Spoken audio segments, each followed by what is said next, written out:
Hi guys. All right, let's see here. All right, Rabbi Eliezer Karp here. Welcome to the Truth Seekers Show. This is the show designed to help us to learn to fulfill the purpose of life properly in this world. Okay? By giving you information, motivation, hopefully pleasure, and healing. If any of you are in need of healing, hopefully nobody is in need of healing, but hopefully, just hearing the words of Torah can heal the heart and soul and body and mind and everything. And I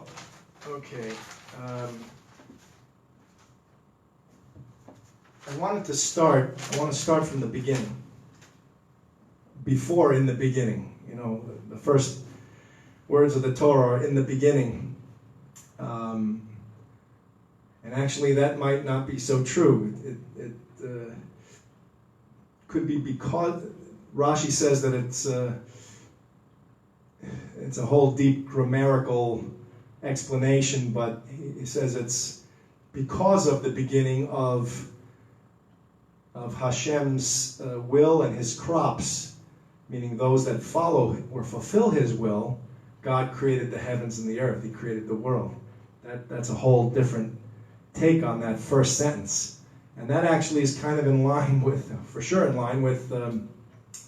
where I'm going with this whole thing. Where the world that God created has a purpose.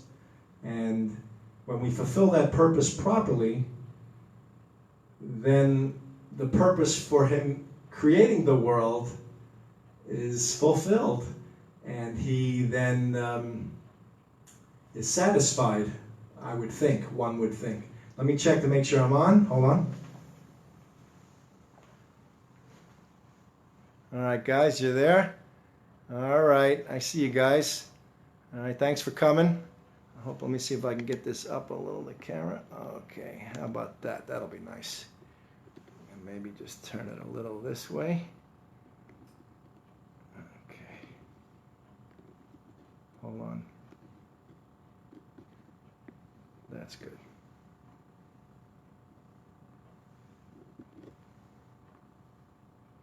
Yeah, I'm not in focus for some reason. I guess I just touched the screen and it focuses, supposedly. I'm touching and nothing's happening. Hold on. I can't get it to focus. Thank you very much for the compliments, but let me see.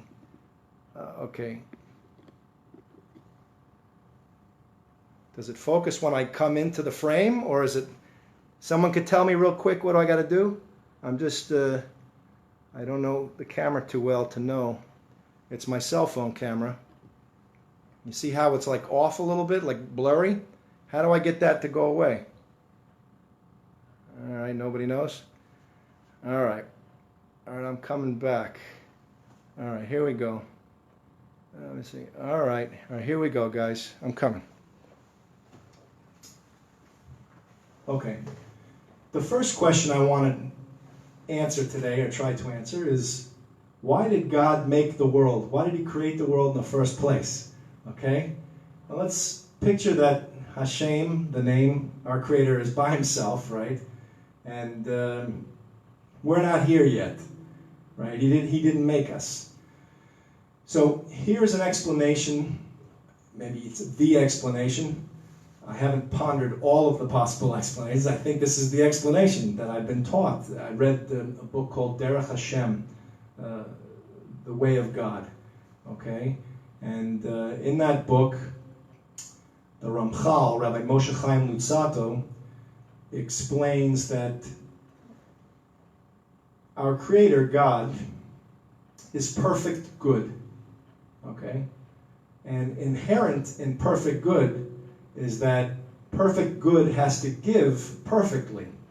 So if we imagine that, can you imagine giving perfectly without seeking anything in return,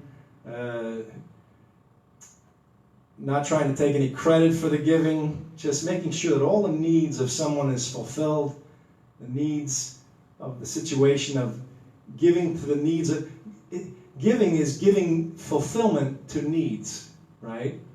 So let's imagine then you have this perfect being that has to give perfectly and beautifully and harmoniously with all its factors, situations, and circumstances, right? So now this being of perfect good is all by himself. So he needs to have a recipient for this bestowal of good, of complete perfect good. And not only that, but in his wisdom, he deemed it necessary that the one who receives this bestowal must earn it for himself. I'll give you an example. Let's say someone gave you a Maserati or some fancy car that you really liked. You ever, at Oprah show, she was giving away cars. Can you imagine being on that Oprah show and you're sitting in the audience? First of all, to get into that audience, I've been to many shows in my life. I've seen Johnny Carson and David Letterman. I had to get tickets. Sometimes you can just show up and pick them up, but then you got to call, you got to mail in, and sometimes to get into that show. So here, all those people that got into the Oprah show, and can you imagine that moment when she said, "Oh, by the way, I don't remember how it was announced, but if you reach under your seat, you've all won a car, right?" So can you imagine that? So she's giving away free cars to everyone in that audience. What a bestowal of good, right? And I think a lot of talk show hosts, by the way, followed in her footsteps after that, because they saw, wow, that's what pleases the crowd, getting something for nothing. But they're really not getting it for nothing, because if you really think about it, everyone in that audience, you got hard-working, people that are going to work, trying to put food on their kid, the table for their children and their wife and whatever, and vice versa too. Wives working hard for their husbands too, but we'll get to all that another time. But the roles of husband and wife, we'll talk about that. But and then you have these. Let's say the wife is cooking and cleaning and taking care of all the physical, emotional, and spiritual, mental, emotional, spiritual needs of the family every day, and sometimes that's an even harder job than going to work to, the construction or whatever, and then coming home. Who knows what's harder? Everyone's made differently. Only Hashem knows, He doesn't overbear his people, I'm taught, so he gives us only what we can handle. So let's say, hold on one sec. Oh, wait a second. So you're in this audience, right? And to get into that audience, only Hashem knows how, some got the ticket, some didn't, and they didn't get in, and then they got there and they got that car, right? So I'm assuming they earned it. They think it's free, but they went through a lot of hard knocks to get that car. When they walk away with that car, wow, they appreciate it so much. And they realize, wow, God just blessed me with something special through Oprah, right? So that's the same with the world. So God, our Creator, Hashem, deemed it necessary that we should earn it. Working hard, saving our pennies each day, blah, blah, blah, and then we receive the reward of His presence, the bestowal of His presence. So He made two worlds. This is the world of earning, Olam Hazeh, and then the next world, which is Olam Haba, which is the next world, the world to come, which is the world for receiving the reward of everything we earned here. Now, originally, as I said to you, and I'm going to be summing up like a lot of the points and introducing some new things to you too. I'm putting the whole thing together here. This is like the first show. I used to have a radio show in New York. I called it the Truth Seekers Show, the Truth Seeker Show, and I'm following suit now because I feel this is the right time to again start this and teach the truth about the purpose of life, so that we can all fulfill that purpose and make our Creator happy and proud. And by the way, in parentheses, then He won't have to punish us with a virus or any other type of punishment, because we'll be doing what we're supposed to be doing in the world, right? Okay, so God deemed it necessary that we should earn it for ourselves. So He made the two worlds, one for earning, one for receiving the reward, right? And there are steps to get to that other world. Now, originally, he didn't want us to die, right? I told you that. Adam Harishon, the first man, was created, and God intended that he should live forever. But then Adam didn't fulfill the obligation not to eat from that tree, that Eitz Hadas. So the tree of knowledge of good and evil. Instead, he ate from it, and then Hashem, from that one mistake, Hashem deemed it necessary then that we should die. And but throughout the Torah, or I should say it like this, his original intention was not for us to die. So if we could go back to his original intention, can you imagine how happy he would be? Instead that we have to die, we don't have to die. So, okay. So now he set up a world. He gave Adam 6 obligations to follow. Now, I have questions too. I'm starting on my journey of my learning. I've been doing this for a long time, maybe 25, 30 years, but I've been doing it in a very organized fashion, and I'm trying to go in order, and I trust how Hashem guides me, and I don't push too hard to get things. If I see that he's not helping me do it, then I try to stay with him, with his direction, because I don't want to pleasure seek, And that goes back to that purpose. So if God is perfect good, in a way, I'm just telling off the cuff, it's like we're kind of mimicking him or duplicating him or trying to replicate the way he gives to us. We try to give back to him. So we have this, the only thing we can give to him is our gift of free will, right? We choose actions, what to do with our daily lives. So he said that we have to die. So right now we have about 120 years each, right? But we don't have to have that. We could be eternal, immortal. But I'm just telling you the system. And there's a system he created here. This system has rules. You can get out of the system by using the system. So we can actually violate not dying. I don't want to use that word. That's not a good word. It's not violating not dying. It's bypassing the dying, right? By living eternally. If we fulfill our obligations properly to our Creator. He gave us obligations to follow. And he set up the world with punishment and reward. And I put punishment first because nobody wants to be punished. You want to avoid punishment at all costs, right? And he knows the buttons to push. He made us, and he's in complete control of the entire world. We'll get to all that. I have some thoughts. I'm not going to just, I'm speaking extemporaneously again. I have a whole structure here that I'm leading to. And it might not be a very long teaching or sharing. It's as long as he's making it. I'm just going with the flow, trying to do what he wants. I'm trying to be his mouthpiece here so that he can get his will finally fulfilled in his world. I want to make him happy. I know you want to make him happy. If you think about it, you certainly don't. No one wants to be miserable, right? And nobody wants to take from somebody something that doesn't belong to them, right? You don't want to take the pleasures of this world for yourself. It's his world.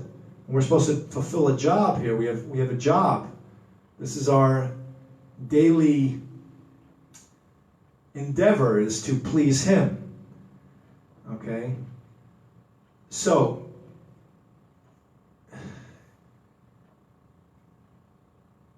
he made it. You'd think that another logical point is that I brought up before is that why would our Creator put us here and not tell us why he created us, right? So I'm assuming, and I'll have to ask my Rav and do some more studying, but if he gave Adam 6 obligations, right? do not worship idols, do not curse our Creator's name, do not murder, don't have 6 forbidden sexual relations, don't steal, and do set up courts of law to adjudicate the other 5 obligations, right? And then Noah came along in his generation, and people weren't fulfilling those 6. So Hashem deemed it necessary to wipe out the world, right? And he brought a flood, a deluge, a flood, whatever. And he gave Noah the 6 obligations with another one. The other one is do not eat the flesh or a limb of an animal while it's still alive, which is basically the consensus of my colleagues. My Rav, my colleagues, my Rav agreed to it. He also said that obligation caused this plague, this virus, because there was a lot of eating the flesh or limb of an animal while it's still alive going on in the world, believe that or not. From rather intellectual and erudite and very beautiful people, I might add. I still can't fathom it. I'm a little shocked. So that was going on, and then Hashem, I guess, put his foot down, and that's the end, of letting us under the wire, pleasure-seeking, doing whatever the heck we want. That's not going to slide anymore. Obviously, he's got to, he's waking us up. Enough is enough. So, then after Noah, then Avraham came along. He was the first Ivri, right? The first Hebrew. And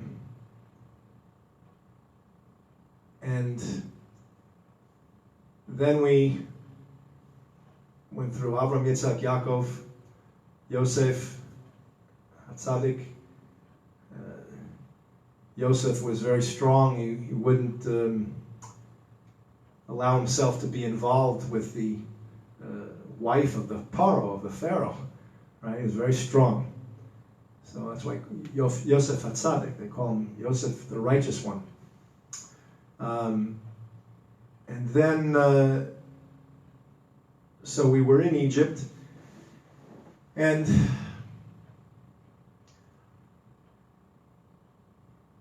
the Egyptians wanted to annihilate the descendants of Avraham, of Yaakov, Avraham, Yitzchok, Yaakov, right? Yosef. And then, so what happened was, Moshe came along, and we had this event at Mount Sinai when he took all of the Jewish people, the Ivrim, the Hebrews, out of the land of Egypt. We're Yehudim from the tribe of Judah, came with the tribe, those 12 tribes. Okay? I'll clear up all that, why their names are such. They're Yisraelim, the Israelites, and the Hebrews, and the Yehudim. We're all the same people, but we kind of went through different namings and whatnot. I'll get to that, but for right now, I'm just giving general background, and I'm trying to say that how we know we're responsible for obligations and why this is the truth. And I tried to tell that first story about, God, because so you understand him better. We should understand him and his intentions. He's perfect good. He doesn't want to hurt us. What is death anyway? I call it graduation, because you graduate from this place and you go to the next world, and there's a waiting world, there's a world of the souls, and then there's this. There's supposed to be a geula here, a redemption. Our Mashiach will come and fix the breaches in the way people observe obligations, and then at some point it's said that we'll have to die, and there are, supposedly in the Gemara, it's taught, and I remember not too well, I have to go back and review it, but there's like either 90 some odd or 100 and some odd ways to die. And the lightest one is like a hair being pulled out of milk, a glass of milk. It's like that's when your soul is just gently removed from the body. That's because you weren't so attached to things in the world. If you're pleasure seeking, it's going to be very hard for your soul to leave this place. And that brings us to the last way to die, which is, it's like your shirt's being caught on shrubbery, and you got to pull, you can't get it out. You know, that's how the soul is to be removed from the body. It's like a struggle. So you don't want, that's why everything I say, you know, look, I'm not the wisest guy in the world, but I know some things, and I'm trying, and I think I've learned the important things, you know, for the, I don't know